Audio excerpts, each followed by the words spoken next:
Good morning, everyone. Good morning. We have people continuing to join us, but I want to be mindful and respectful of everyone's time, so we'll go ahead and get started. Good morning, and I'm thrilled to welcome everybody to what is the September meeting of the Bucks County Women's Advocacy Coalition. My name is Ywca, and I'm honored to serve as the Executive Director for the organization. For those who may be new, the organization came together in 2008, although was federally designated as a nonprofit in 2015. And the Bucks County Women's Advocacy Coalition is a nonpartisan coalition of individuals and organizations that envision a socially just and respectful society that's invested in the common good so that individuals, families, and the community can achieve their fullest potential. We are rooted in a set of shared principles and continue to educate and advocate to create systemic change. At this point, we're thrilled to call over 300 individuals and nearly 50 organizations, our partners, joining us in speaking with one voice about systemic public and private reforms that are needed for the economic security of and overall being of individuals and families in Bucks County, Pennsylvania. Anybody who is new to us today, I encourage you to visit our website at bcwac.org to learn more, take a look at the principles that are posted there, and consider joining us as a partner. I'm gonna just offer a couple quick notes before we get started on the conversation today. One, there'll be some announcements at the end, but one that I'll mention right now is that our next coalition meeting is scheduled for November. So you'll see a save the date coming out, but feel free to write November 20th on your calendar and plan to join us then. We will be recording today's conversation. So if you give us a few days, you'll be able to access it through a link. And then most importantly, we are recording this in the Zoom webinar format. So if you have a question at some point, please click the Q&A at the bottom center of your screen. I'm going to do my best to keep an eye on that. We do have time allotted at the end for questions, but please feel free to type a question at any time, and I'll try to keep an eye along the way. So this morning we're gathered to discuss racial equity, advocacy, and the Bucks County Women's Advocacy Coalition. While racial inequity is pervasive and hurts everyone, it does not do so in the same ways. While it's challenging, confronting racial inequity is a benefit to everyone. This work is absolutely a practice. It is not a perfect. I think we have all learned and continue to learn that. And the choice to engage in these conversations is a choice to make ourselves vulnerable. It's a choice to unlearn prejudice, and it's a choice to take responsibility. It's also a choice to make a lifelong commitment to learning, questioning, and confronting inequities. It's choosing to act on behalf of individuals, organizations, and communities in a way that is rooted in a belief that those things can change and do change. Understanding all of that, when we engage in courageous conversations similar to this one, we have to agree to listen generously to each other, assume good intent, speak our truths respectfully. We need to go in knowing that we're going to experience some discomfort and that we are going to be okay with that because this is ultimately brave space, that we'll stay engaged with each other, that we're going to care about the people we're conversing with, even more than just finding common good. And we're going to accept that there's going to be non-closure. Everything is not going to be resolved in a satisfactory manner by the end of the 90 minutes that we spend together this morning or 2 hours that we spend together. You know, there's going to be some non-closure, and we're going to continue and keep coming back to these conversations. This particular conversation started in the boardroom for the Bucks County Women's Advocacy Coalition. And I'm proud to say that I work with a board that looks like so many other boards of nonprofit organizations. And I'm deeply fortunate and very grateful that they were willing to not only engage in conversations around racial equity, but encouraged this conversation this morning in this format.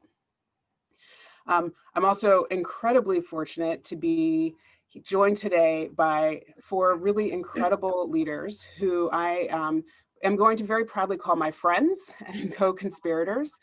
And they have generously gifted all of us with their time and their wisdom and their willingness to lean into their own vulnerability and their own truths to be as part of their commitment to strengthening the work of this coalition and the communities we live in. So I'm going to start by sharing who they are and why I'm excited to have them join me this morning. And then I promise you'll get to hear someone other than me talk. I'll start with Carol Austin, who is the executive director at First Up. For over 50 years, First Up has been committed to ensuring that children have access to the highest quality care and education possible. I'm very excited to have Carol with us this morning because she's somebody who I've not known for a very long period of time, but long enough that she always reminds me to grab the opportunity to speak up and speak truth. And so I'm excited that Carol's with us this morning. Karen Downer is also here, and she's the president of the Bucks County NAACP.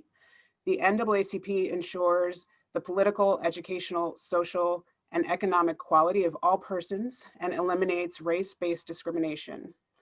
I'm excited to have Karen join us because she brings a gentle spirit that really should never be underestimated and has a steadfast commitment to this work and this effort. Marianne Frey is the Chief Executive Officer at Maternity Care Coalition. The Maternity Care Coalition improves the health and well-being of pregnant women and parenting families and enhances school readiness for children 0 to 3. I'm excited to have Marianne here because she very generously reached out to me a few months ago and agreed to be my accountability partner in these conversations. And then Guillaume Stewart, last but not least, is the executive director of the YWCA Bucks County, dedicated to eliminating racism, empowering women, and promoting peace, justice, freedom, and dignity for all. I'm excited to have him here today because he has demonstrated his leadership in this work in many, many ways, not the least of which includes a brilliant series of conversations that the YWCA hosted this summer.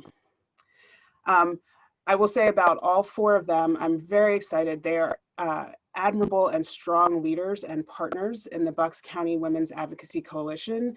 And this was a delightful way for me to be able to come together with people that I trust and enjoy and have laughed with, but also know that I can be vulnerable with and know that it's a space with people who understand the heaviness that we are carrying, frankly, a good bit of at this particular moment in time.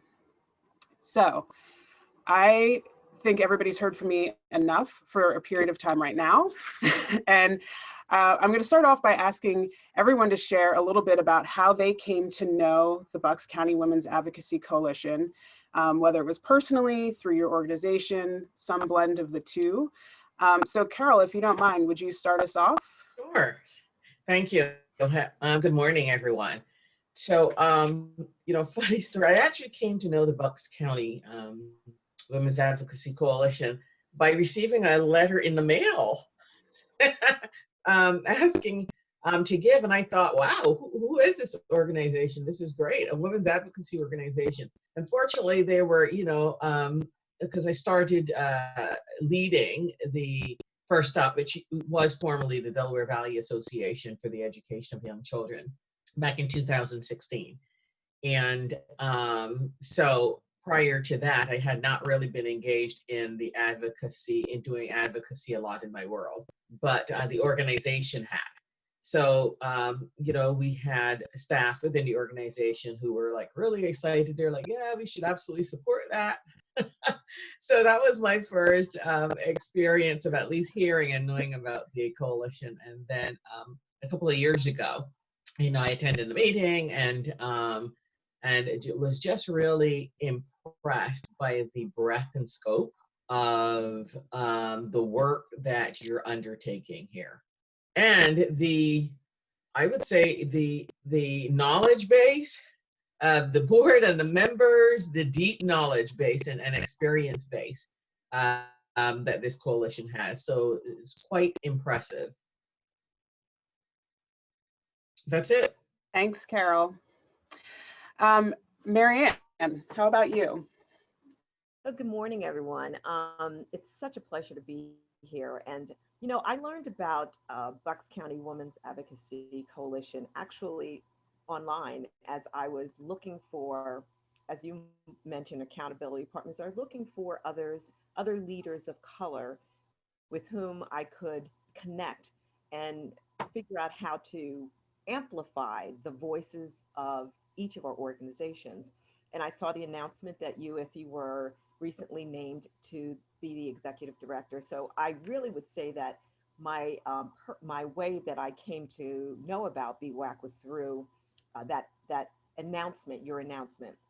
But then as I started to try and understand what's the connection between the two organizations, I realized that our previous senior director of advocacy had also been connected with BCWAC. And so as I started to unravel it, I just felt this is an incredible organization, just as Carol had mentioned, with the breadth of support across the county.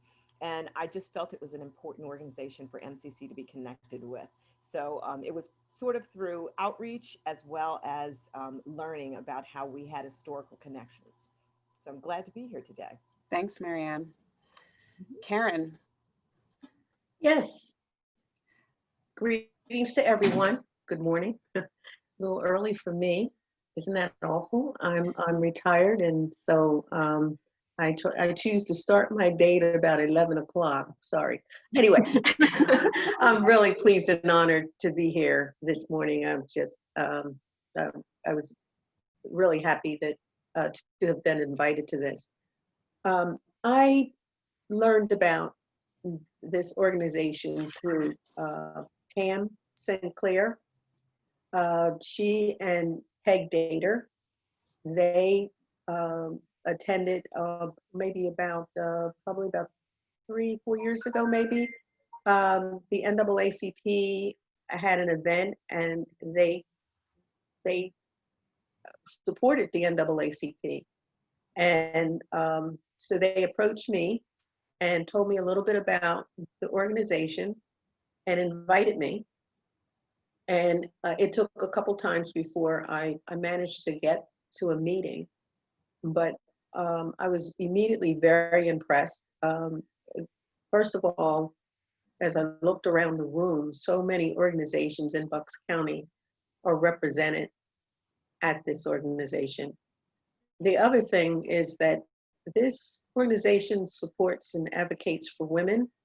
So clearly we have a lot in common because my organization advocates for people of color.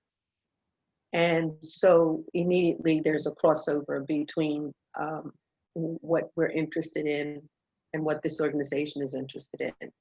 So it just seemed to be a really nice match. So again, I'm glad to be here. Thank you. Guillaume.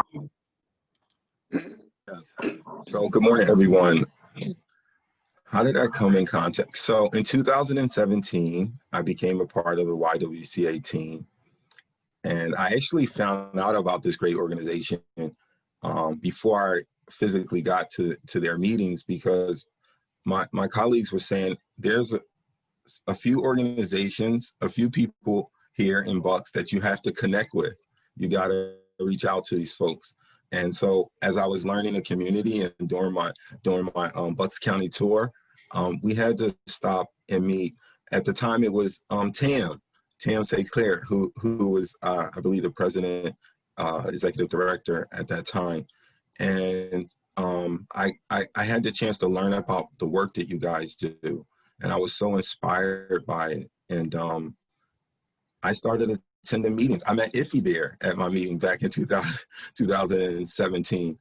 And so it really just had a good impact on me. And I said, I want to be a part of this. My colleagues said, you have to be a part of this. We honor Tam as a woman that has great leadership through our Salute to Women. I believe that was 2018. But that just speaks volumes about how we were impacted by the work that you guys do and the advocacy that you do. And I'm honored to be a part of this conversation today. Thank you. So one of the things that I think we've all recognized as we've done this work is that there's the piece that happens of work that happens individually. There's things that are experienced individually. The same happens at an organizational level. And then there's what's happening in the world around us. And so I'm going to invite all of you to maybe get a little personal first thing in the morning, and start from a place of, an experience that I think so many people of color have, but certainly leaders of color have had, where you experience maybe a moment of aloneness, that whether it's that you realize that you are the only one of color in the room, that there's maybe a topic that you're recognizing, hey, there's a conversation that's happening right now, and I'm not sure anybody else in the room is fully understanding it or seeing it from a perspective that I might have. And so talk a little bit, maybe if you have a story that you're willing to share about that aloneness, and I'm gonna let you guys unmute before I start to do the whole teacher, like calling you person by person, but unmute and just kind of naturally start to respond to this. Maybe share a story of when a time you've experienced some of that aloneness, how you managed it, and what you may think you maybe have done over time or in different rooms to kind of cope with it and accommodate the rooms that you are in, and what that feels like to do that. So I'll start. My background is banking. And at the time that I went into the banking world, I represented a lot of firsts. Generally you had to kind of prove yourself. But then the other side of it was that wherever I would go, since I was the only minority, everybody knew me. So that was probably the upside. However, when I say I was a lot of firsts, for instance, would be that I worked outside of Philadelphia. I worked in the suburbs, and I was the first African American to work outside of Philadelphia. Generally, the minorities who actually did move up in the organization, they pretty much were either downtown Philadelphia or just Philadelphia in general. So I think the most challenging time that I had was business banking. Business banking world was all white males. And so I arrived, and of course I have the credibility factor. And these clients would give me a hard time. They would just come up with, they would attack me for crazy stuff, and it was all, they would just find issues constantly. And the first large location that I worked at, pretty much, I had a very large client base. I really had no one to ask what to do. I was pretty much on my own. I didn't even have a white female to ask, because, obviously females walking into this world, it was going to be challenging for white females as well. But there weren't any to ask. So I kind of had to figure it out myself. I did learn that I needed to be a step ahead. I needed to know my subject. I needed to be prepared, very prepared for meetings. I needed to be assertive.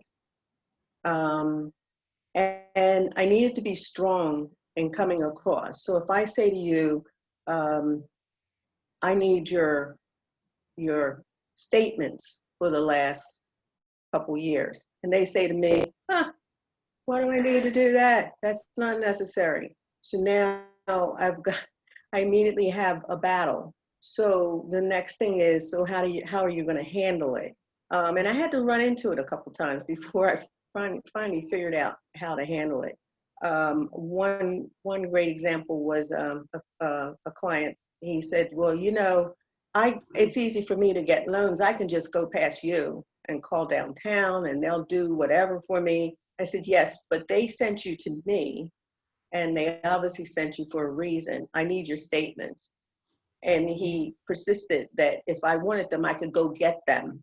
They were matter of public record. And I suggested that that should make it extremely easy for him to get them for me if they were matter of public record. So, you know, just being willing to be courteous, but you know, you don't want to lose the client either because you're losing business for the organization.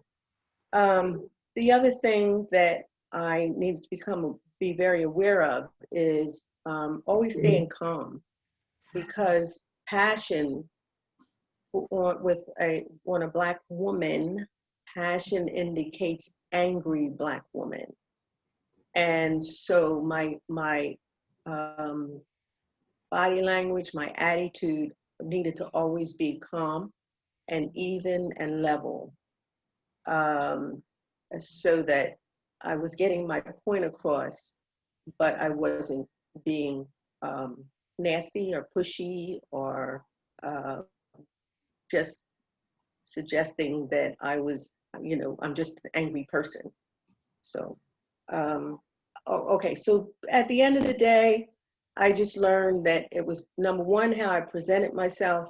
I learned that I was a different person at work than I was at home and in my own environment, at my church and so forth. I was Karen.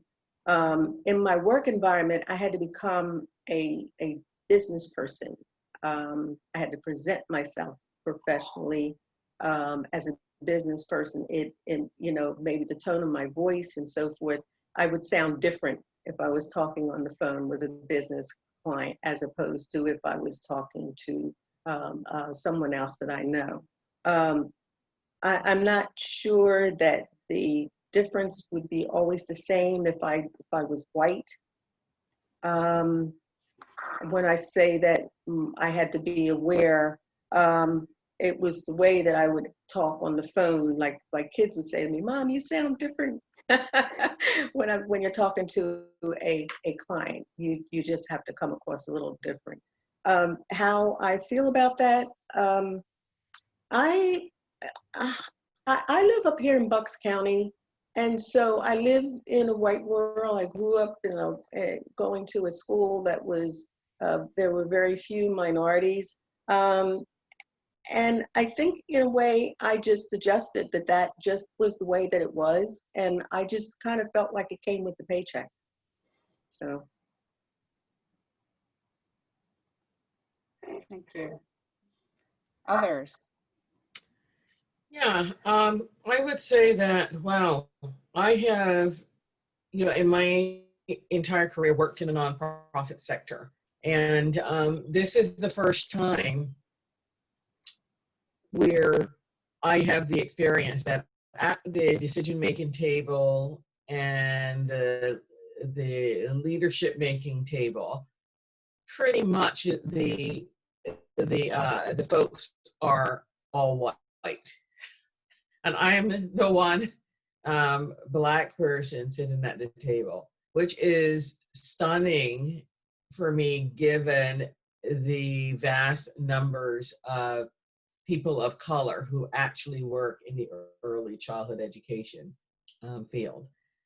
And it was pretty startling, because in moving into a situation where I'm also chatting with funders, you know, I think we all naturally get into our little cliques, and there's been these cliques that have already been formed for years of meeting together and knowing one another and knowing the field and doing things together.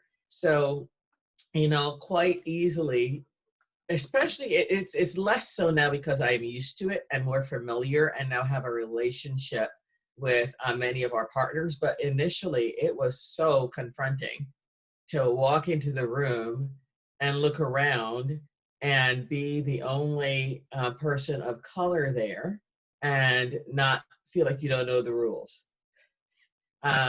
to have everybody, you know, laughing and joking and hearing on the site, oh yeah, I spoke to this person the other day who is a funder. I thought, wow, they have a personal relationship too. They can just pick up the phone and talk, and not knowing how to get in there, because that's how it was. I was like, okay, how do I get in there? You know, how do I build that kind of relationship? I don't feel like I know this person. I have anything in common. We don't have any history. What do we even talk about? So that itself, you know, was really confronting, I'll say, and isolating. And to this day, it's funny because Marianne and I are on an advisory group together, and you know, if I'm not there, she's the only Black person I think on the group, and vice versa.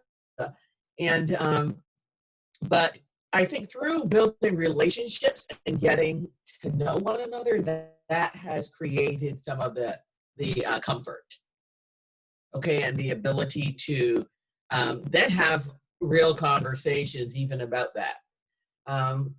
One of the challenges, I guess one of the things that added to that confrontation is pretty early on in my role as executive director, I attended our annual conference.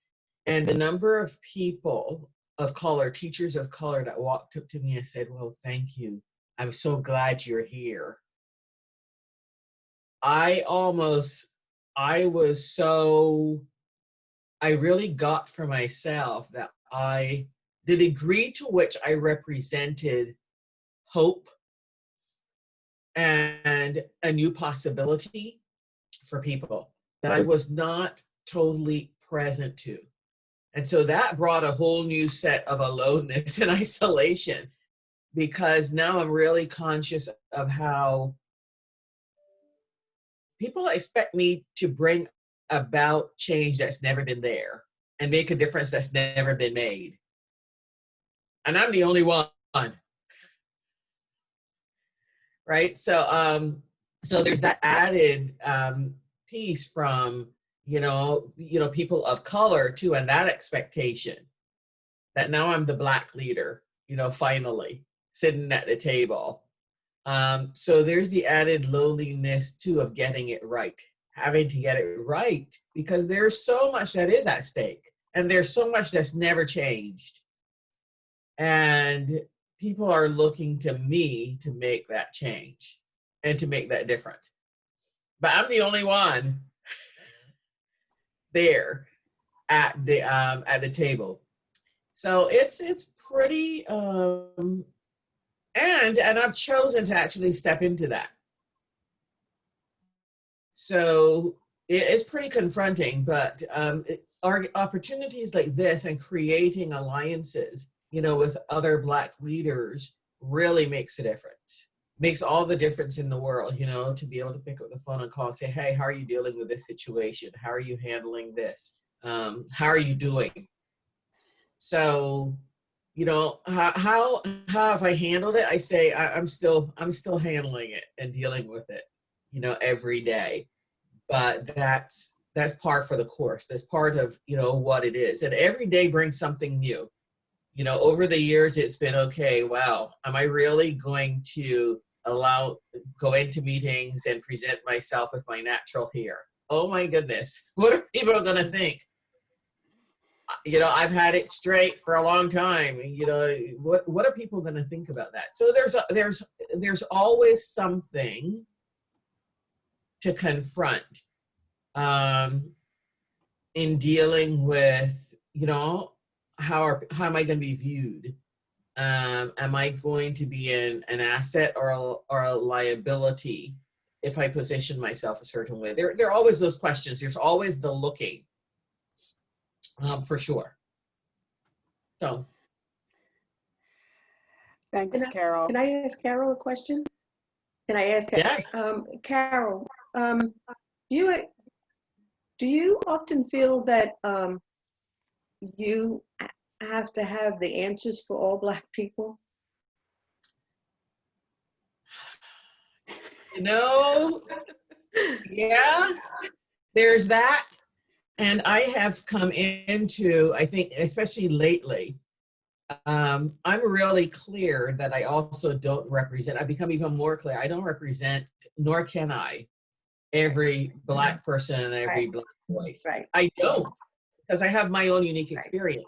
And I think the thing is, if there's one thing that the racial justice movement has helped to make clear, the more we've been able to get in dialogue and authentic dialogue about this, is I've become settled into that. And that it matters for everybody to be able to be included, because every voice is different and is unique, Yes. and it's the expression of the whole. So I'm happy to go next. It's just so special to hear, Karen, your story, Carol, your story. I'm looking forward to Guillaume hearing yours. And Iffy, it's always, uh, I don't know what the right term is to talk about this aloneness and to think about it in a way that is both meaningful to the conversation and to others. And, I can identify with the aloneness that you described, Karen, when you were in those settings where you were being challenged and you just knew you were being unnecessarily challenged. And Carol, you and I know that we've been at those tables where, yes, we feel incredibly alone.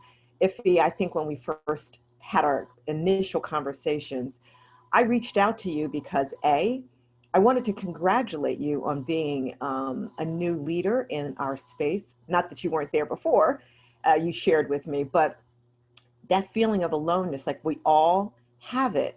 And how can we help one another? And that to me is what's got me through the experiences. And I'll just think of, I tried to think of there's so many that could explain how a leader of color can feel alone in a setting. I think I'm going to choose to talk about when I was like only 14 years old, which is kind of like, I wanted to understand the inception of this feeling. Like, where did it come from? And I'm certain it's happened way before then. But I grew up in North Philadelphia in a setting that was unusual. My parents were missionaries to the United States from Jamaica, and we lived and worked at a rescue mission. So my setting as a young child from like 5 to, when I went away to boarding school on the main line, not Bucks County, but Montgomery County as a 14-year-old, and totally had culture shock. I mean, I worked with homeless people as a kid, and I was like, people they like have this much money and they live like this. So that was an initial feeling of aloneness, being like one of 3 boarding students, because I was a boarder. That was an all-girls boarding school. So there was the aloneness of like, there's a big economic difference. There was an aloneness that came from being the only Black. The 2 other students were from a program called ABC, A Better Chance, which brought together students of color from all around to go to these exclusive private schools. I was just coming from North Philly. Like, I didn't have a better chance. I just had this missionary parent that was parents that were like, cool, so let's bring the Black kid in. But I think one experience during that period of time was there was an exchange program between the boarders and the day students. So this school was in, I don't want to name it, but it was in Bryn Mawr, and the program enabled day students to spend a week in the boarding department and the boarder to go to the day students' home for a week. So it was called an exchange program. And we had students from Nicaragua, Panama, Germany, all over that came to the school. So but you had to agree, the student and the boarder, the day student and the boarder had to make the arrangements, and the parents had to agree, blah, blah, blah.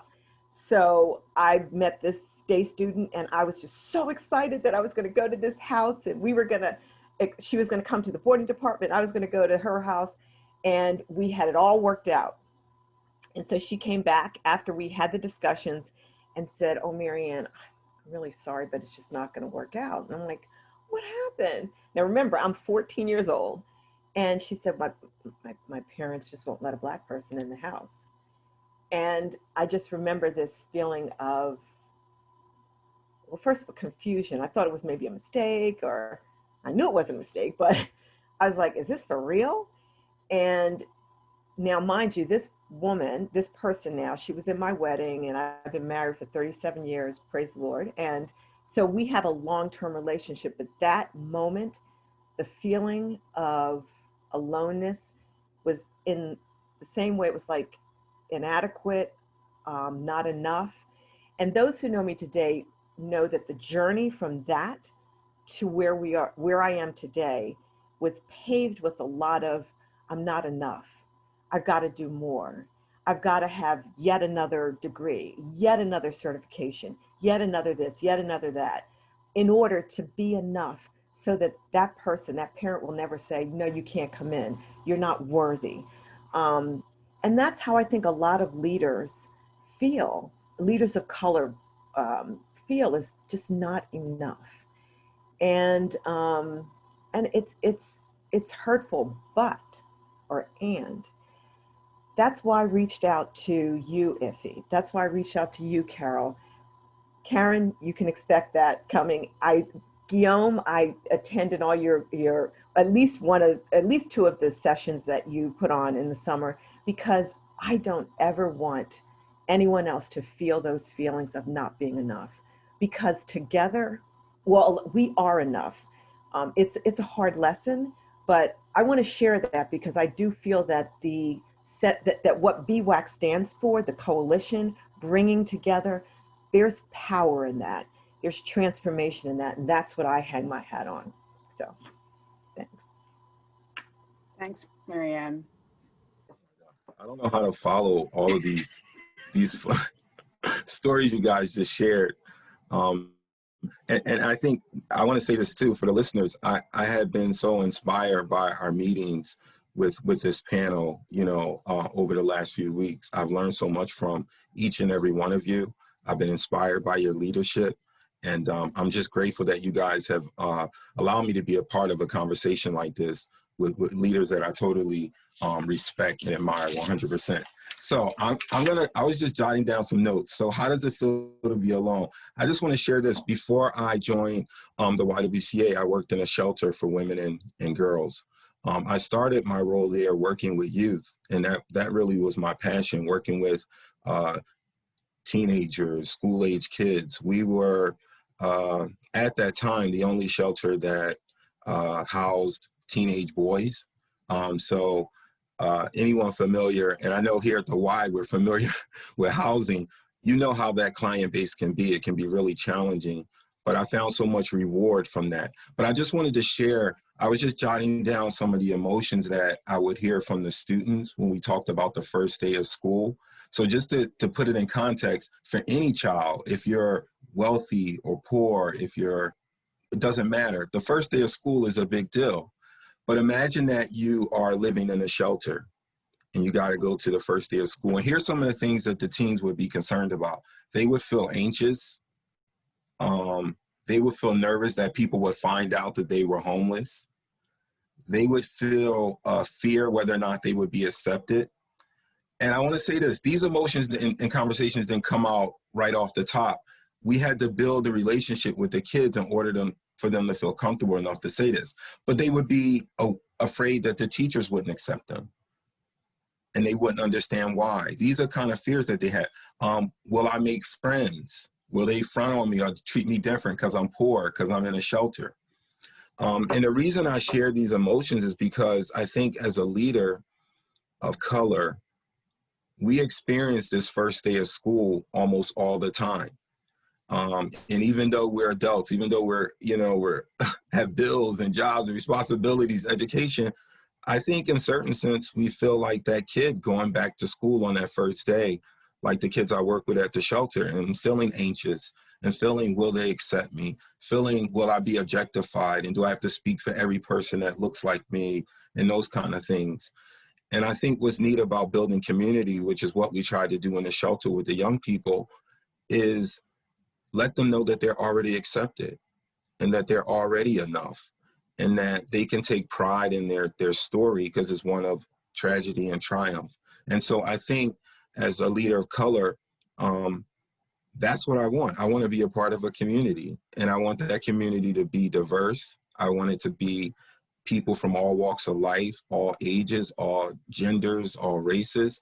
But we just want to be a part of a community and know that our essence, our being is accepted.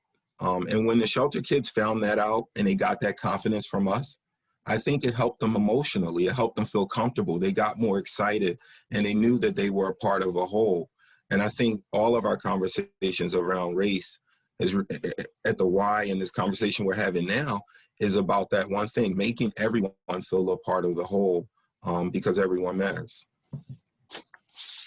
I love that imagery of the first day of school, because I will say, like, I often think of it as like my little inner Ruby Bridges, and I picture like that, right, that iconic photograph of the tiny little girl walking into desegregated school, and you think, right, how, like, it's absurd that I have that little Ruby Bridges on, you know, in anything I'm doing now, right? I'm, as my mother would say, on my way to 50. Like, I should have outgrown, like, theoretically, we should have outgrown it, but it is a little bit like that first day of school. So I appreciate the connection between kind of these different stories of aloneness, and that, and then I think, you know, as we look for things that a broader audience can maybe grasp to try and understand the experiences that we describe, that first day of school is maybe a fairly common one. And that idea of, will I be enough when I walk in this room? Because there have been so many other times where we've been told that we're not. So that when we do walk in the room, there's always that piece of trying to be enough. So thank you all. I have to say again, this is part of what really I appreciate about this particular group, and you know, the conversations we've had, is that willingness to kind of be vulnerable and share some of those moments. So thank you for that. I'm going to shift a little bit. Again, the work of this coalition is really so heavily focused on advocacy, and it's really, in some ways, almost very easy to get caught up in whatever issue, because there's so many that are flying around just in the diversity of the work that we all do, the organizations that we're working with. But if you're thinking about advocacy in general, and especially in a setting like this, where you have organizations that are trying to come together and talk about issues and advance common good, what are your thoughts around that importance of the intersection of race and advocacy, and the attentiveness that we maybe should pay more attentiveness should be paid, or, you know, what we can do to always be mindful of that intersection of race and advocacy?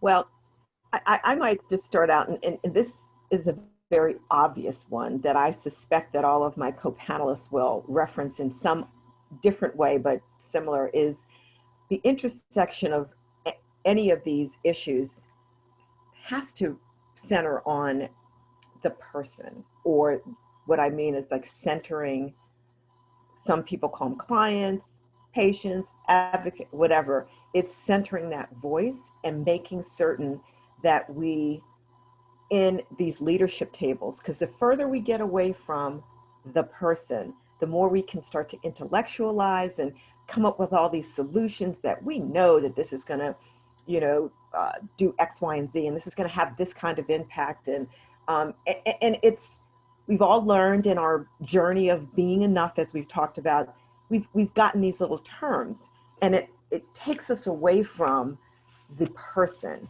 So the intersection that I think is critical in this space between race and advocacy is just making sure that we don't get so far away from who the beneficiary, who we're working for. I'm working for the women and in our communities that are being disenfranchised every single day. That's who I work for.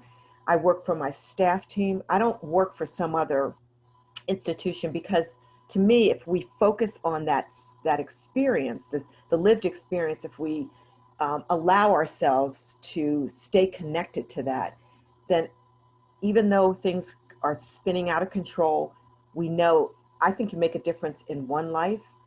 That's what kind of galvanizes the next thing.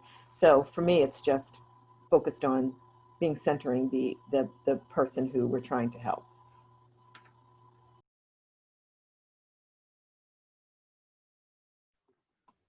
Yeah, I can go. I'll just share that I think that crossroads that you just described, Iffy, it allows us a platform to speak truth to power. And I think over the last couple of months, just working with all the various groups that we work with around this, I've been more inspired to be honest and to speak truth to power. And advocacy is a part of that. It provides the platform for disenfranchised people, people of color, women, people who have been left out. It gives them a platform to speak truth to power. And that's the most important thing. I think anytime people have won justice in society, it came from somebody being courageous, some group standing up and saying, no, I'm not, this is not fair, this is not right. Women should have the right to vote. People of color, Black people should be able to go to any school they want to go to or live where they want. It always took speaking truth to power. So I think agencies like yours, Iffy, and the wonderful agencies represented in this panel, we have a unique opportunity to use our voice to challenge the bully. And the bully is injustice. The bully is this long story of marginalizing people because they're Black, because they're women, because they're gay, because they're whatever it is. So I'm excited and I'm charged up to go out and face the bully with all of you. But I need everyone on this panel because you guys are super strong. So I want to go out there with my team and fight the bully. Amen. Yeah. Yeah. Oh, okay. Well, I guess I'll go next. I love the way you put it, Marianne, the individual. I think that I remember my mom used to always say that you make a difference one person at a time. And it's kind of like you're speaking to that. The NAACP, of course, this is what we are all about, is advocacy and people of color. And people come to us with their story, their individual stories. They usually come to us because they have been discriminated against. And it becomes, I feel like it becomes our responsibility to do whatever we can to use our voice to help them, to help them to address whatever the problem is. Sometimes it's as simple as speaking to someone. I've run into when the NAACP is on the phone, then all defenses go up. So part of my job also is to talk to that other person and bring them to a person-to-person level. Do me a favor, please, and stop defending, and let's have a real conversation. Let's talk about what actually happened. I want to hear what you have to say. I understand there's two sides to every story, but I need to understand what you have to say so that I can go back and do the most that I can do for my client over here. And that's what I think that we always have to keep ourselves grounded. That's actually what we're all about. Yes, we do these other things. We do education and we do, we have our committees and we're addressing health issues and things like that. But I think that if we don't respond to the individual person, then I don't believe that there's really a reason for us to exist. I think that that's what we're all about. And that's why I do believe that the Women's Advocacy Coalition, I believe that that's a lot of what they do. They fight for legislation and things like that that will help people. And we we do those things. We're trying to fight. We're in the courts every day. We're behind, the NAACP is behind so many decisions that are made, because at the end of the day, without legislation, if I make an agreement with you and that agreement means that you're going to do this, this, and this, and I'm going to do this, this, and this, when I'm gone and you're gone, who's going to hold us to, how are we going to be held to that agreement that we had? And so legislation does that, helps to do that. But on a day-to-day basis, it's one-to-one. It's that individual person. It's their individual problem. And they're grateful that someone has taken the time and the energy to sit and listen to what their problem is and have a discussion about how to help them with that problem.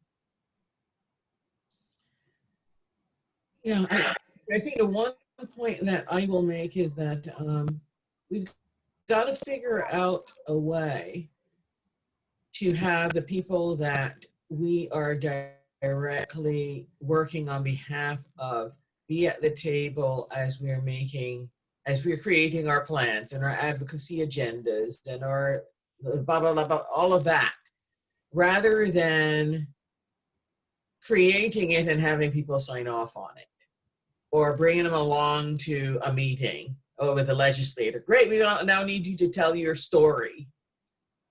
That's disempowering. And you know, at the most basic level, that's disempowering. At the highest level, I don't know that we can authentically really represent people in the policy if they're not there as part of the process. And I don't know that they, as a matter of fact, I know that mostly people don't really believe that they're represented in advocacy agendas. They're skeptical and doubt that, and with good reason. Because most of the advocacy tables I see, certainly in my world, there's not even a person of color sitting at it. Until I came along, there was no person of color sitting at the table, like zero. And there's been a lot of skepticism around, okay, great. Yeah, what are you guys really doing anyhow? Getting this money from so-and-so to do what? We don't see any change. So I think that's really critically important, both to enact the change that we think we see, but also to really authentically engage people that we say that we're advocating on behalf of, and to have their voices be heard and be loud, and to really acknowledge that they have a voice and that they can be a part of this decision-making process as well. So that's what I see. I think that's such an important point, Carol, that, and I think there's a couple, right? The acceptance of the fact that people are skeptical and with good reason, right? And so, right, there's this piece of being well-intentioned and wanting to be recognized as well-intentioned, but that we also have to be able to, as advocacy, as people sitting at those tables, setting those advocacy agendas, Yeah. we have to be willing to accept that there is a legitimacy to the healthy skepticism with which that agenda may be received, and really respect the experience that informs that and allows for that, as opposed to potentially even getting defensive about it. Or, you know, and I think I've heard this a million times, you know, we're trying to help those people. Why can't they just accept that? And so really kind of paying attention to are those voices in the creation of solutions, not just supposing that it's not enough for them to just be the accepting and willing recipients of, you know, somebody else's perceived kindness. Right, and we have, you know, and I include myself in this, you know, we've sold out on really engaging the people that we say that we are there to serve. We say things like, well, you know, we're being paid for this, and they don't really have time for it because they have other jobs, or whatever it is that we say to justify not having worked it out. you know, a way that brings about that authentic engagement. So, and yeah, those are real challenges. It's not like it's not a challenge, but I think it's requisite. And it requires changing the question, I think, to what would it take to engage this individual, or you know, what would it take for it to be possible for this person to engage in the creation of the agenda, and then being willing to maybe make the accommodations, the adjustments to make participation in the creation more accessible. The same way we're trying to make it accessible for ourselves. Like, we all figured out what time we were free to meet. Did we figure out how to include others in that? You know what, I want to build on that because, you know, Carol, you bring up such a powerful point. And being redundant, it's about power, because there's this, you know, there's this whole power structure that happens in the it's whether nonprofit or profit world, where, you know, those who have the power and the decisions they're making these actions or decisions on behalf of the poor people, you know, and, you know, guilty as charged, because you got to give up power to include those folks that feeling like the first day of school. Like, I love that image, Guillaume, that makes so much sense. And so how much power am I willing to give up in service of giving it a voice to others? And it's not easy, you know, but the thing is that that's what is required. I think if you use it, that is what's required. If we truly believe that we are part of making the world a better place, we got to get this power thing. We got to fix that. And we got to start with ourselves. So just saying. Well, doesn't it sort of include, well, first of all, we tend to fall on cookie cutter solutions. So what's good for Sally is going to be good for so-and-so. But if you give up that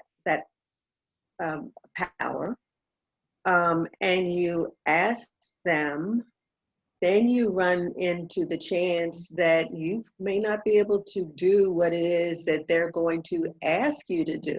And so rather than taking that chance, stay where you're safe. That way you're not going to have to say no the same way. Isn't that kind of part of it?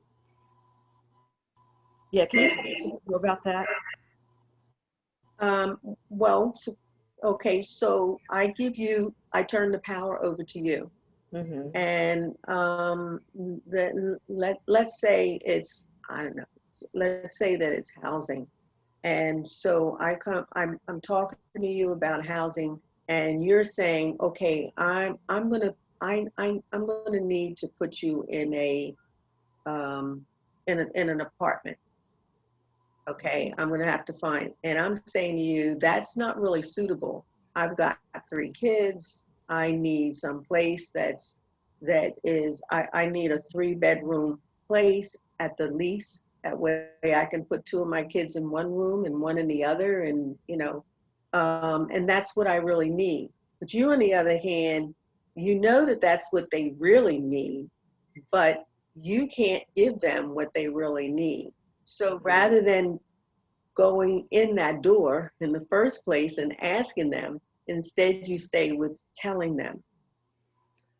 Yeah, so you don't have to be at the risk of not being able to deliver. Right. Yeah. I see what you're saying. Yeah, I do. I agree. Hmm. I'm going to take us to a slightly difficult place. So I'm just going to put that right out there.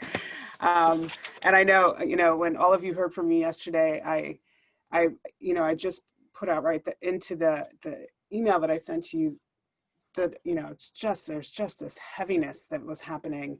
And I had the opportunity to speak to Karen. And so on some level, I realized I owe all of you an apology, because when we spoke on Monday, I said, anything could happen between now and Friday. And really, I didn't know what that was going to unleash. It did. And I had this moment where I thought, oh, I really jinxed us. But, you know, at a minimum, we're kind of, right, everyone can agree we're in this historic time, you know, dealing with this COVID-19 pandemic. What we've seen in terms of being able to have eyes on racial unrest and a cry for justice over the last several months, and things that are really, right, forcing us, if we're paying attention, forcing us to get out of our small worlds and really look much larger, because this is, you know, both of those things are really transpiring across the globe. And then in the more recent parts of our history here, we're processing the passing of Justice Ruth Bader Ginsburg, the emotions around how this 2020 election will unfold, which has, you know, so much has dominated the news about whether or not a peaceful transition of power can or cannot happen, or will not happen. And then we added to that the grand jury's decision around the death of Breonna Taylor and the messages that that sends and the weight that comes with that. So I'm wondering if in this brief window of time that all of these things have unfolded, how you all have maybe been able to gather some thoughts around that. What comes to mind for you as you kind of take all these things in and think about, what does this mean for this intersection of advocacy and race? What does it mean for the work that I do as an individual, that this coalition does? What are some of the things that you're at least considering? If anybody has a fully formed and articulate thought, then kudos to you. And I know that what I have is a lot of like crazed thoughts, some that are very hopeful, some that are filled with rage. You know, there's the full range of emotion happening in my head. But what are some of those things that you're considering and hoping that other people are considering as they move through their day? Oh, for me, this was, I mean, just thinking about it, I found it to be very challenging. 1 minute I'm ranting like a maniac about the Breonna Taylor thing, and the more I talk about it, the more I'm thinking, and this happened, and such a thing happened, and how could that be, and how could this be? I found that to be very upsetting. Then, of course, the situation with the voting. So we're going through all this with the voting, and then there's this big discussion about throwing out all of the ballots, all of the, you know, these ballot. I mean, I'm taking my time to fill out this ballot, and it could go in the trash basically, or not be counted. I guess I got a little relief from that to find out that in the state of Pennsylvania, that if legislators decided that they wanted to write something like this, it could be vetoed by Governor Wolf. And so therefore, that's probably why they were talking about it so openly here in Pennsylvania, because they really can't do it. And I gathered that there may be some other states that that's not possible. So, phew, I'm thinking, okay, and not that we're out of the woods, but at least, you know, that's like it's my burden. And it was like taking this burden off of me. Even though I can vote. That's what I can do. But I can't go in there and basically stop them. Out of everything, I felt like the Ginsburg, Ruth Bader, the Justice Ginsburg, that I felt that to be the most upsetting, because I saw that as the basis to having an impact on all of those other things. With her not there, who's going to speak up now? Who's going to be the one who wants to make democracy look the way that I believe democracy should look? Democracy should be fair. We should be treated equally. It shouldn't matter who we are at all. And she spent her life fighting for those things, for women's causes, for just the fairness between people. And I just have that feeling that it just distresses me. I was in a meeting when I heard the news. There were, I believe, about 8 of us on the call. And when someone said, I have something to say, it just came over the news that she had died. And for all of us, we were like, every one of us couldn't say anything. We just kind of sat there, and tears were coming, and we all had to just get off the phone, off the call. We couldn't think of anything else on the subject that we were talking about. It just all just went away, and it was just this feeling of disaster. Where are we going from here? What are we going to do? What's going to happen? Who's going to replace her? Who has? It's almost like I felt like, who has the right to replace her? Like, we need another person like her, and we're not going to get that. So what's going to happen? That was just out of the week. That had the biggest impact on me, I believe.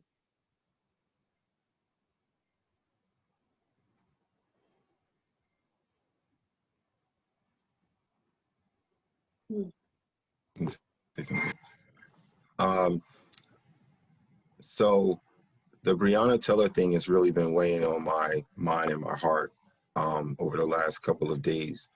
I think it really was, it was devastating for those of us who want to believe in a just society, in a just criminal system or legal system. I think we were let down by our judicial system. I'm a big fan of Justice Ruth.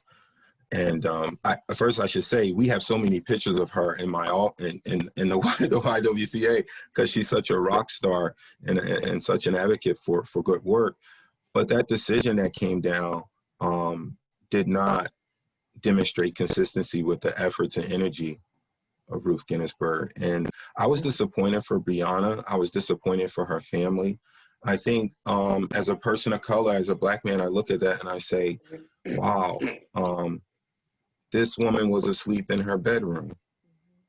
So not even sleeping is a safe activity in our community. And that means we have to do more work. So I was disappointed. I was hurt. I don't have children, but I called my nieces. I have a lot of nieces and nephews, and told them how much I love them and how much I care about them and how much they are important to me as an uncle, because Breonna's life really was taken away from her and her husband for no just reason. And I was disappointed, and I had all those feelings that you talked about, Iffy, of rage, of anger, of how many more incidents like this have to happen before we realize that something is wrong and that we have to do more work. And advocating for justice for Breonna is not taking anything away from anyone else. It's actually just saying that everybody, Black people, brown people, women, deserve fairness and equity, and society is better off when we all have access to that. And me getting access to that is not taking away anything from anyone else, because justice is big enough for everyone to participate in. And Breonna Taylor did not get that this week. Well, you know, when George Floyd was murdered earlier this summer, I had a town hall, a series of them with the staff, to really just collectively process our our grief, although maybe there's guilt there too. And I wanted to do that yesterday, and I didn't get to it, and I said I'm going to do it today. But we got to make space for this stuff. Karen and Guillaume, I think like all of us, feel the injustice of what has happened. And I was talking to a staff member yesterday, and we were just both basically crying about what's going on. But I feel this heavy responsibility of being hopeful. And I don't know if responsibility is the right word, because it might imply that I don't genuinely feel hopeful. And maybe there are moments that I don't. But I would say that as leaders of organizations where we have people looking to us to model the way, to chart the path, we have to look back at how did we get here? And the hope that I get is when I think about Martin Luther King, I think of leaders that have faced similar adversities. And we are here today on their shoulders. I've got to grasp that Breonna Taylor's injustice is not the end of the story. And that we can have a better and more just tomorrow if we just don't give up. We have to be resilient, and we just can't give up, because then her death is in vain. So. Yeah, I think to that end, Marianne, I think the enemy that is crouching at the door is resignation and cynicism. And it's an enemy that I know for me, I've got to kind of, and I think us all, we've got to kind of keep watch on, because it is so easy to descend into despair and then do nothing, and to stay there. It's very easy. We are living in a time right now where the social and emotional health of our children and people that's another crisis, and in real danger. It's a real fallout of everything that's happening here, and that's scary. So a couple of things. So I was not surprised at the Breonna Taylor verdict in the least. And I've tried to actually not watch anything with regard to that. I'm not in the least surprised how long it took. I kind of expected it to go the way it went. And with Justice Ginsburg's passing, I thought, oh my gosh. I thought we'd be like punished or cursed. What's going on? I was so sure she would at least make it through the election. And then to have this happen, it was like, how many more slaps in the face? How many more, So, but once again, I'm monitoring how much I let in to my space around that, so that I can be sure to, stay the course and be in action. So, for me, my staff, we were out there, we have these cards, we were trying to get to some childcare programs and speak to families about voting. And I decided I need to be on the front line doing exactly that. So, sign me up for a few, anything I can do actively, not just talking about it or mobilizing my staff or creating something for us as an organization, but anything I can do actively too in speaking to people and making that kind of a difference. Maybe I can also, turn someone who wasn't going to vote. I don't know. But for me, the response against cynicism and resignation, and for really making a difference, is to let me get my body out of my suburban house and into Philly or other places, or even here in Delaware County, and talk to some people about voting and make a difference there. Can I just share something?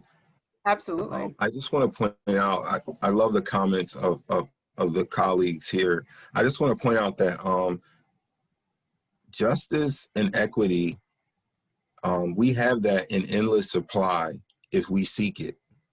It's not like other resources where maybe we might run out of oil, you could run out of money. We know clients that we work with every day that run out of money and need support. But justice and equity is infinite if we want it as a society, if we want it as a community, if we want it in our organization. So we don't have to hold justice from people in the fear that we might run out of it. It's for everyone. Everyone can participate in that. And again, what happened with Brianna reminds me that there are people who feel that justice, we're on some, plan on earth where we can't have it for everyone. And I want to challenge that. I want to practice courage in this moment and challenge that and say, equity is an endless supply. Justice for Brianna, justice for women and women's rights, justice for homeless people. It's an endless supply if we apply it. If each of us do it through advocacy, through building community, through speaking truth to power, there's no shortage of justice. We just have to put our foot down and apply it. And I want to challenge myself to do that. And I want to challenge the folks who think that there is not room enough in equity for everyone to be involved. I decline to accept that position. And I assert that there's enough justice on earth for everyone. Mhm. Wow. I'd like to say that I think that this week in particular, we wish John Lewis, we lost him such a short time ago. But all of it coming together, I feel like we just can't stop. We just have to keep going. And we have to be like John Lewis. We just have to not let anything stop us. The more of this was just a banner week. But at the same time, you just look around and you say, okay, so I just have more work to do. And I just have to work harder. And I just have to keep pushing. And I have to be willing to use my voice, and try and speak up and not be afraid to speak up and speak out. And I think that this just reminds us, while I get upset about a lot of the things that are going on, the one thing that I keep praying for is that people will realize where our democracy stands and they'll stand up. People have stood up in the past, and I just pray that this is the time that people will realize, as I truly believe that as African Americans, we've always been reaching for all men are created equal. We've always pushed for that. We've always believed in what America is all about. We've believed that in our souls, and I believe that that's what keeps us all going. That's what keeps us all fighting, because we're always reaching for that ring, that cold ring, that everybody is being treated fairly and so forth. And I think that these times remind us. And I think that we just have to keep working at it. We just have to keep pushing, and we just have more work to do, and we just have to work harder, and we can't stop. We just cannot stop. Thank you for that. I'm going to just take a moment to let people know. I just want to remind people listening that if they have questions, they can type them into the Q&A. I'm keeping my eye on that. I know that there's some there, and I'll integrate into the conversation shortly. There's a couple things that I want to make sure that I hear from you guys about, very specific to the Women's Advocacy Coalition. And I think early on in our conversations as a group, I think it was Carol who used the language of tending to racial equity. And I like that idea, that the imagery of it being something that you have to care for and be mindful of. So I'm kind of curious to hear from all of you what you see as opportunities for the Bucks County Women's Advocacy Coalition in particular, to kind of really tend to racial equity in the work that we're doing. I'm also going to let you know, and you don't have to answer these two things at the same time. I'm hoping that everybody came up with like some recommended book, podcast, etc., because I'm going to ask you guys that next. So if you didn't, scribble that down too. I'm warning you. And if you're like me and you couldn't narrow it down to one, I might let that slide. But first, I'm very interested in what you see as opportunities for the Women's Advocacy Coalition to really tend to this, the idea of, and take care of racial equity in its work.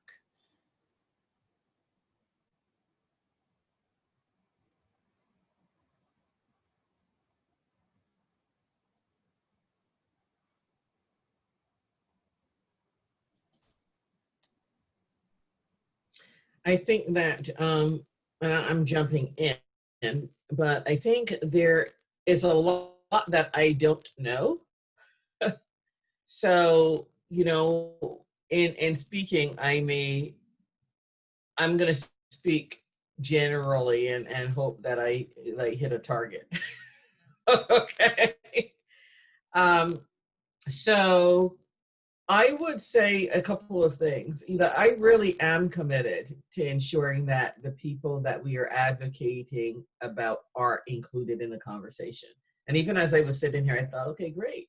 You know, part of this is, you know, they should be included when I'm doing fundraising and in the grant that, you know, they get paid also, like we're getting paid to participate in terms of their jobs. So I really challenge and all of us, including the Bucks County Coalition, if you're not already doing this, to take that on, to really look deeply inside of all of your initiatives, to really ensure that it's equitable, and you know, in terms of voice. And the other thing I would say is to be loud about it, like to really take a stand, public stand.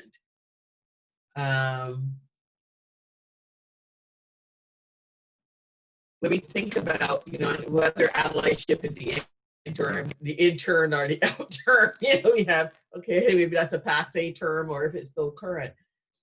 But Black people and people of color have never won major victories that I know of just on our own. And I don't think there's a need to. You know, when we look at the streets, we see there's so many people from diverse backgrounds protesting. That's the way we want it. That's the way it needs to be. That's the only way I think true transformation change is going to happen, if we all get that this isn't a Black issue. This is a human issue. This is a human issue. This is, you know, to the benefit of all of us, to have all of us win, to have people succeed, to have voice. We all benefit. To Guillaume's point, you know, about there being enough justice out there, there's enough of everything out there, right? We already know that there's enough food in the world to feed the world. There's enough, you name it, justice, equity, food, housing, there's enough of everything there to meet the need of every single human being. So I would say, like, find a way to be public about it, even at risk of feeling like, oh my gosh, somebody may challenge us or we may get our head shut off. Because I know one of the challenges that many organizations face is getting it right. You know, we're so cautious, we get cautious. Okay, got to say it the right way or do the right thing. It's got to be this perfect thing. But once again, to Guy's point about courage, I think it's time to just step out and do something, and do something publicly. And this is a step inside of that, but it may also be preaching to the choir, right? In terms of the people who are here. How can we get this all over Bucks County? Not just the people who actually are the true believers. Yeah. Other thoughts about what opportunities you see within the coalition?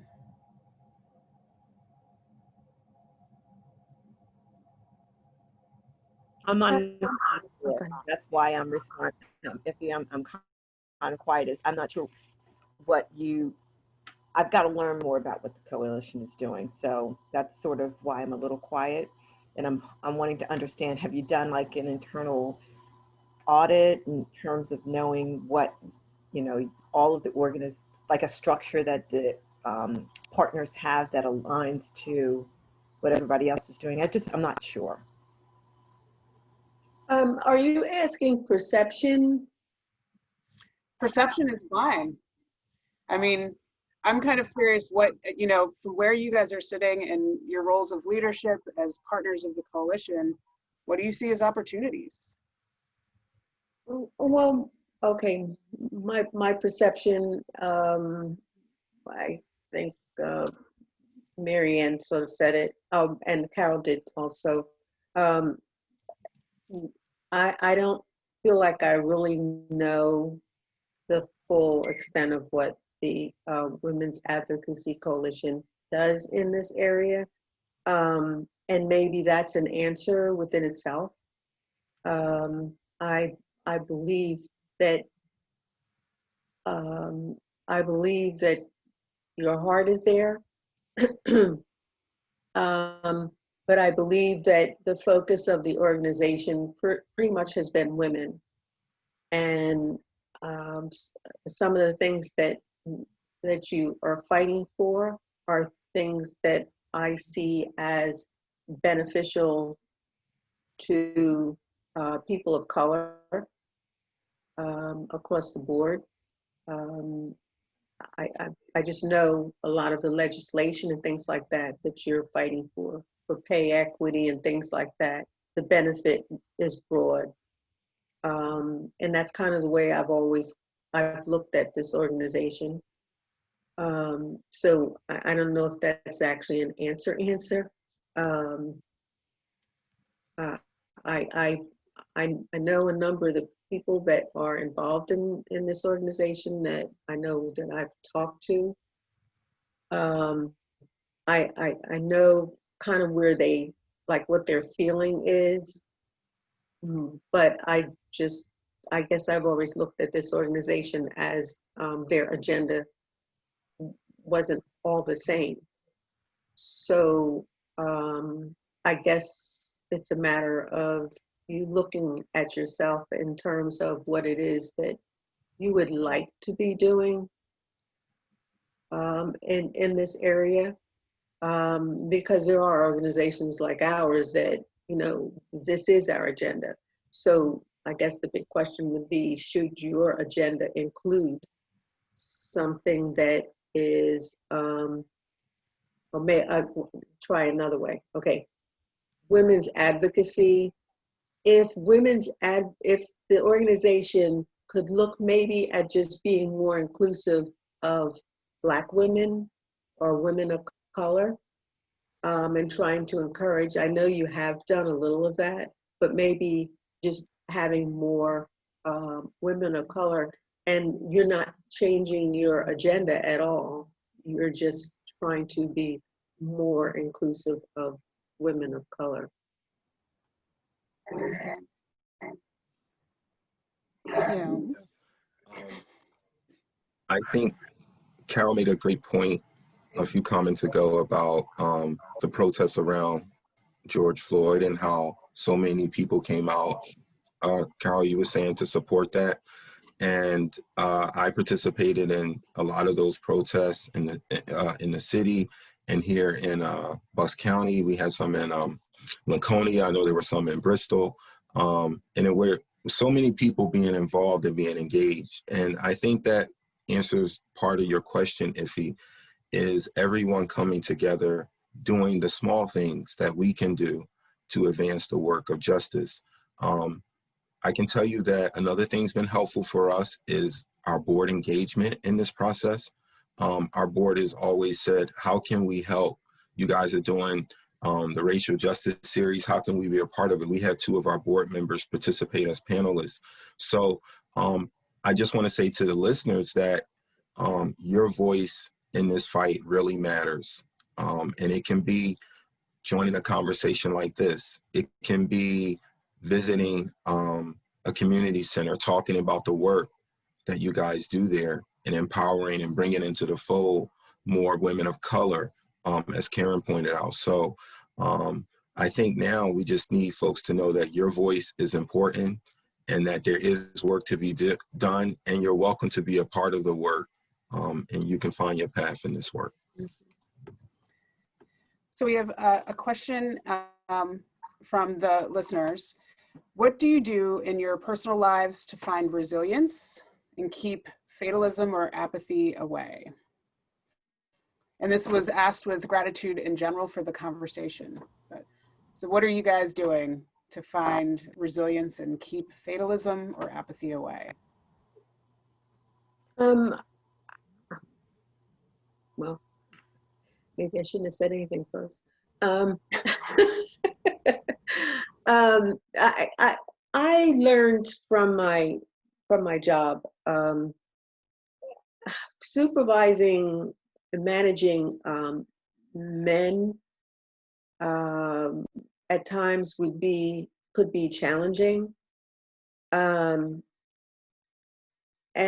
I had to learn to have faith in what I was doing, and trying to be fair across the board and treating them the same as I would anyone else, and not be put off by sometimes them being confrontational. And I'm targeting white males because they could be the most challenging, because they were not used of, especially at the time that I was doing it, they were not particularly used of taking any direction from a female. And I think I learned a lot from that, to try to keep myself from taking things personally, and just trying to keep my eye on where I'm trying to go. And Marianne's story, when she talked about that being that 14-year-old, her experience is an experience that most of our parents try to protect us from when we're young. It's not just the talk, but it's just protecting ourselves from that, because it has a negative impact on our feelings about ourselves. So, Marianne, I just thought it was really interesting how you talked about being 14 and having that happen, and basically you're still that 14-year-old girl in later years, still trying to make that comment that person said go away, and you never get rid of it. It never goes away. And so as parents, we usually try to protect our children from being exposed to that. But I found that my resilience came a lot from me reaching the point. I mean, I'd have days when I'd come home and I'd call my mother on the phone, or I'd stop by and I'd feed her air for 30 minutes, and she was, she was just, yeah, okay, honey, I know.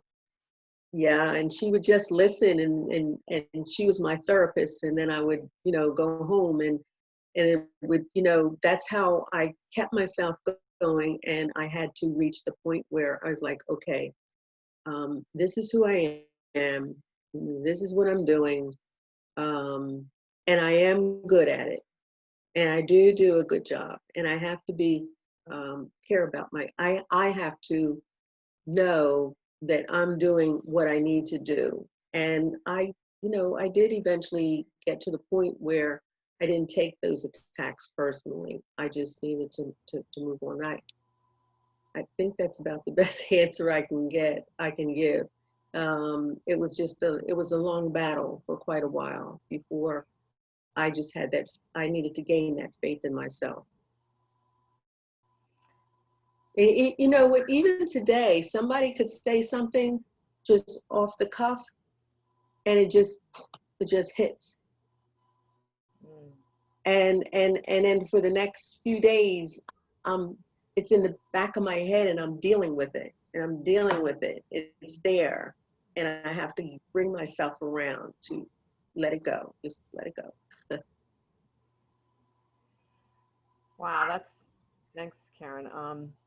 I was thinking, actually, the things that make me feel like I could be part of this community day is exactly this.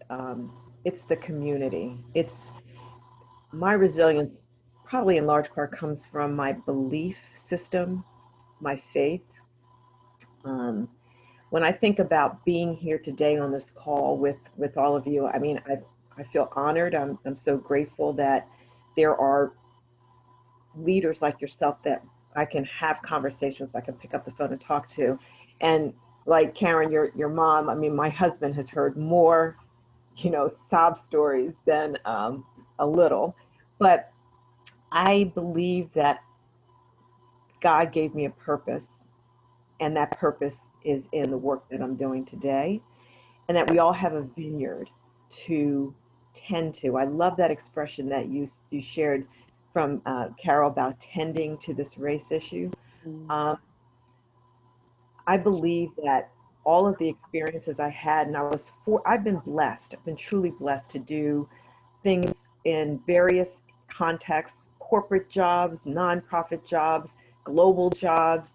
I distinctly remember being in China, and I had organized a meeting, and I remember there's cultural norms in China where, I mean, I wasn't at the head of it. I did all the organization, but you walked into this room and I was totally invisible. I was thinking about using that story, but I say all that to say that all of the time that I felt any kind of way, and I got to the other side of it, it was through this belief that I had that God put me in a vineyard for a purpose. When I was tending and doing what I do in the moment, I look back and say, oh, all of that, those experiences prepared me for where I am today. And that there was meaning in it. I might not have felt it at the time. So to answer the question about resilience, it comes from just believing that there's a purpose in what I'm doing, and that I'm being led to do what I'm doing. And where I am today, I feel like I'm where God put me. So.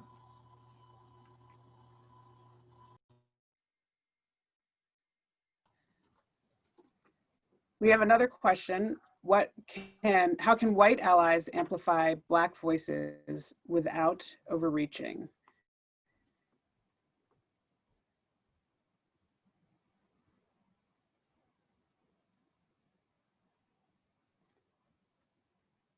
And I will say, I think that there's, as people are contemplating, and I don't want to stop anybody from answering, I will add to here, I think that there's been something said today around power.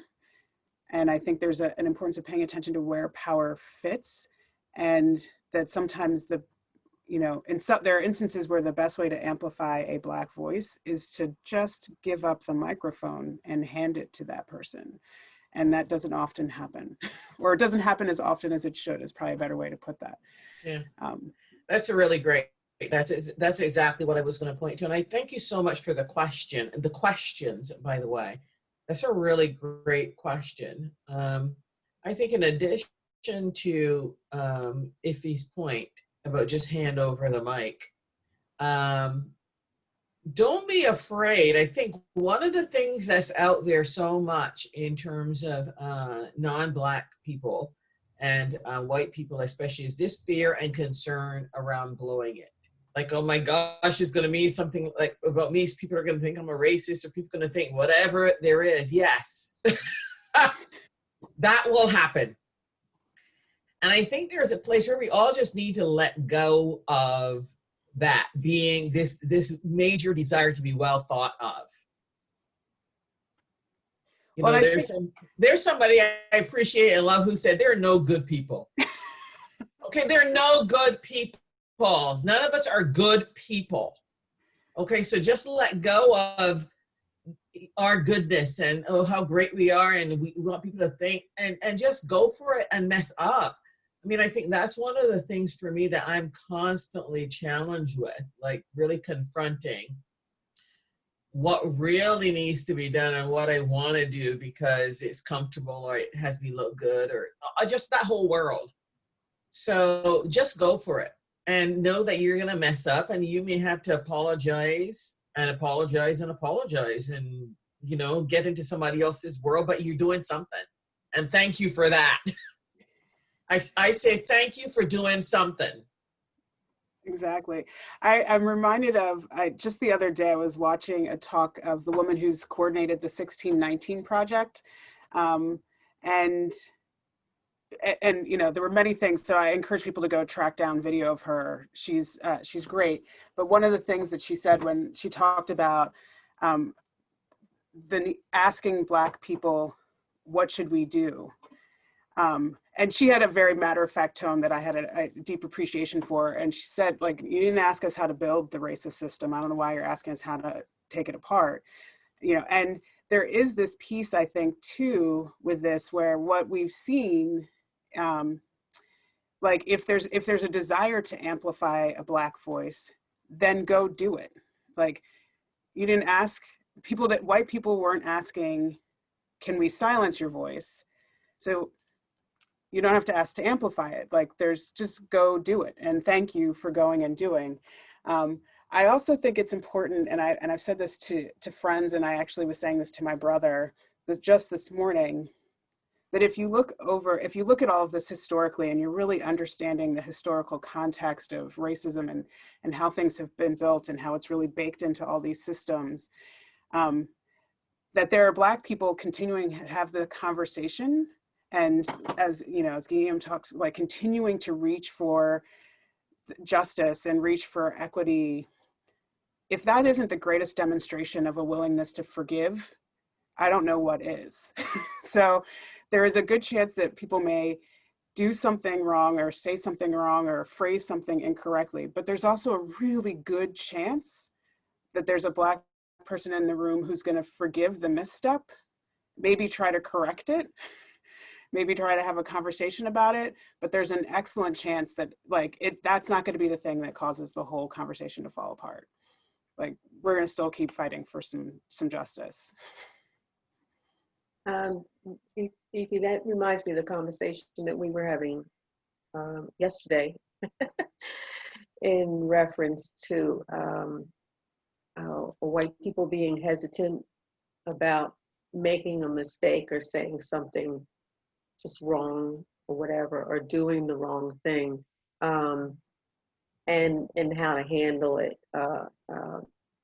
And I was using the example of I'm sitting in this session, and one of the we were talking about Jim Crow, and one of the people we were talking about the Jim Crow laws, and one of the people in the group said, "Oh, those Jim Crow laws, they are so awful. They're worse than slavery." And I looked at her and I wasn't sure how, because I didn't want to answer her with my immediate reaction to that. And so sometimes when you're Black and someone says something, you're not always quite sure exactly how to answer it. And so maybe it's like I have given thought into if a situation would arise, like how is the best way to engage the person at that point in a conversation, because they may not really realize what they're saying. They may not have a clear understanding of what slavery was, because after all, they don't teach it in school. And so, like, I'm Black, so when I came out of school, I went looking for more information. If you're white and you come out of school, since that's not going to be something that's affecting you, you're not likely to go looking for information. So she truly may not have known what she was actually saying. She may not have had an understanding of what slavery really was. so both were bad, but there is no comparison to someone owning your whole body. There just isn't. So I think that it's better. I agree that it's better to say something and err and be wrong, but say something. So, you know, there are times when it's something simple and you can say something and you kind of know you're on firm ground. And there's other times where it's maybe just a question. I don't understand that. Tell me more about that. Or just to engage someone in the conversation. But on the other hand, I think that I like to take some responsibility for trying to use those instances to have a calm and sane conversation, as opposed to my first reaction, which is, you said what? Yeah, but I just think that it's you get to people one at a time. Yeah, I think that there's a lot more grace out there for messing up, and than you would normally think there is. Okay, I mean, thank you, Karen. I would assert that maybe 90% of the time people have no idea what they're saying. Sometimes 90% of the time I have no idea what I'm saying. And the more uncomfortable I am in a situation, the more stupid is the stuff that comes out of my mouth. That's kind of how it is for all human of beings. us.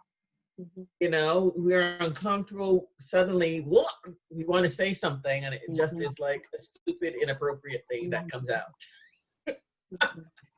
And just gotta get comfortable with that. And it doesn't do anything. You know what I mean? It puts the other person, they're like, oops, and they're not getting anything out of it, and you didn't get anything out of it other than to express your anger. So yeah.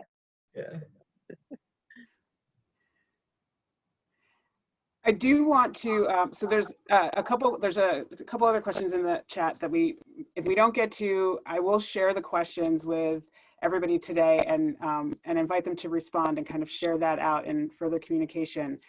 I do want people's recommendations, because we know that everybody approaches this type of work or any type of work differently. Some people are readers, some people are researchers, they're going to bury themselves in the data. Some people are looking for the feelings. And so I'm looking for, from all of you, some recommendation that you might have for people who want to approach it through a book, a podcast, a video, some other content that you might recommend. For everybody listening here right now, what's a recommendation that you would make? And I'm not going to hold you to the just one, but I am going to say we're going to speed this in like 5 minutes. Well, I'm going to just start with, it's an audio book, and I almost feel bad, but I think Michelle Obama's biography was just, for me, an inspiring story. And while there's all kinds of other books, you know, How to Be an Anti-Racist, etc., I like biographies because they inspire me. So thank you. I will say, okay, so movies. 13th, you got to watch 13th, because there's so many aspects to that around housing, around the criminal justice system and incarceration. It kind of takes you through the journey and Jim Crow as the new form of slavery, and then, you know, the incarceration of Black men. And then it's just lots of statistics and good stories in there. So I think it's a must see. The second thing I'll cheat on is Just Mercy. That movie, I watched that movie and I thought, I want to change careers and be a lawyer for the first time ever. It didn't last, trust me. But, you know, oh my goodness, that movie reminds you and centers you on how one person standing for something can make a difference, and reminds me to stand, you know, whatever that my thing is. Okay, so that's why I make that recommendation. Thanks, Carol. My first one is White Fragility. I know it's been going all over the place, and everyone hears I picked that book up because I wanted to better understand where white people may be coming from, to help me to have conversations. I can have conversations with someone Black in a blink, and you know what I mean. We may not have the same backgrounds, the same anything, but that racism piece is something that we just all have in common. For white people, I found that very often there's an avoidance of the subject, and I just wanted to understand why. Another one is The Color of Law by Richard Rothstein, and it talks about how the government segregated America. It just helps us to get to better understand how the government was involved in a lot of the segregation and the things that have happened to African Americans. And a simple example is like Levittown. They're always blamed Levitt for Levittown. Turns out that the government made Levitt make people sign contracts to not sell houses to Black people. So that I just thought that was a really good read.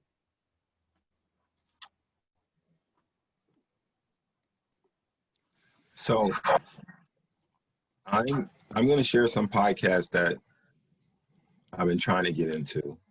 One is make sure I get this right. So the 1619 is a podcast that you guys probably heard about that.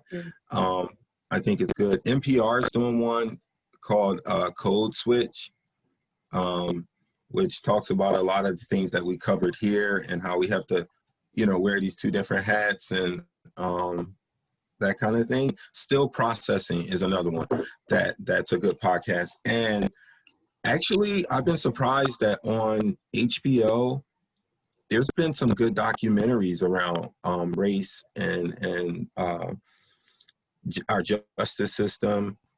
One that I just watched was a documentary about it's called Who Killed Garrett. It's a really interesting documentary about a young kid, unfortunately, who was killed. And they pretty much, I don't want to give it away, but they pretty much just accused this guy who lived in the community. He was the only Black guy who lived there. And that story just takes off from there. It's kind of amazing, that system and how it can happen like that. So yeah, that's all I have for now. I'm working on some more stuff. I was taking notes too, because I'm going to read some of the stuff you guys suggested. But yeah, that's what I got. So I will add some of my own recommendations. These are all good recommendations that people have had, and I will echo the 1619 project has been, I think, really interesting. My younger daughter is studying it as a first-year seminar in college right now, and so I've gotten to see it through those eyes. And if nothing else, it has shifted a conversation into a space that it wouldn't have been in before. And so I think that that's really good. I always recommend the book Between the World and Me to people who are starting. And I've had some people come back to me and say, why in God's name would you give me that book first? It was so challenging. But there is just something I think about capturing this father-son emotion that's so body-centered. And so I think it's important to feel this conversation as well as intellectualize it. That being said, I also recommend, so you want to talk about race. And there was a piece of this conversation at the beginning of this conversation, and it ties in, I think, to something you were saying about there being enough justice for everybody. There's something about just confronting a very particular phrase that she talks about, this idea of this racism has been constructed to assure people that they will have more because other people have less. And that we really have to kind of tear that apart, I think, to get to this, to really remember there's more than enough. It's not just that there's enough, there is more than enough justice for all of us. So I narrowed myself to 2.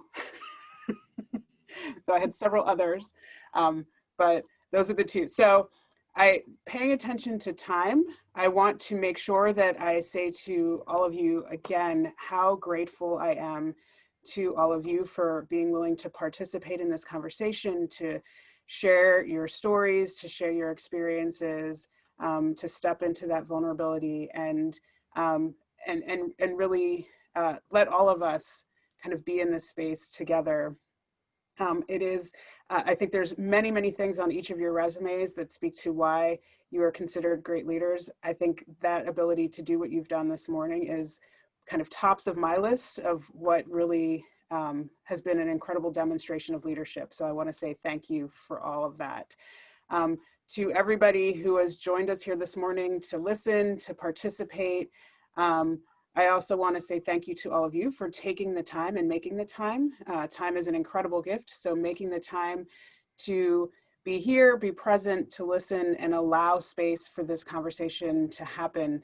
And to, frankly, the board of directors for handing us the mic and amplifying the voices of just some of the Black leadership in the coalition. I want to say thank you to everyone for that. I'll echo the announcement to mark your calendars for our November meeting. I hope to see people there. I encourage people to visit the Bucks County Women's Advocacy Coalition website to learn more. If you are not a partner, you can become a partner. That's all on the website. So please do that.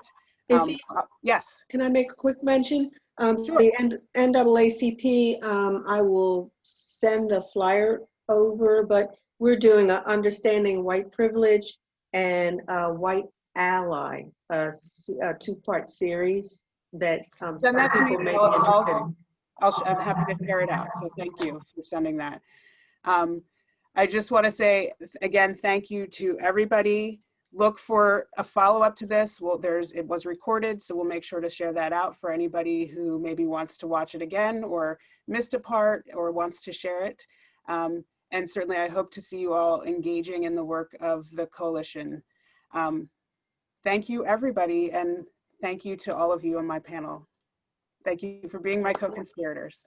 Thank you. Great. All right, everyone have a great day.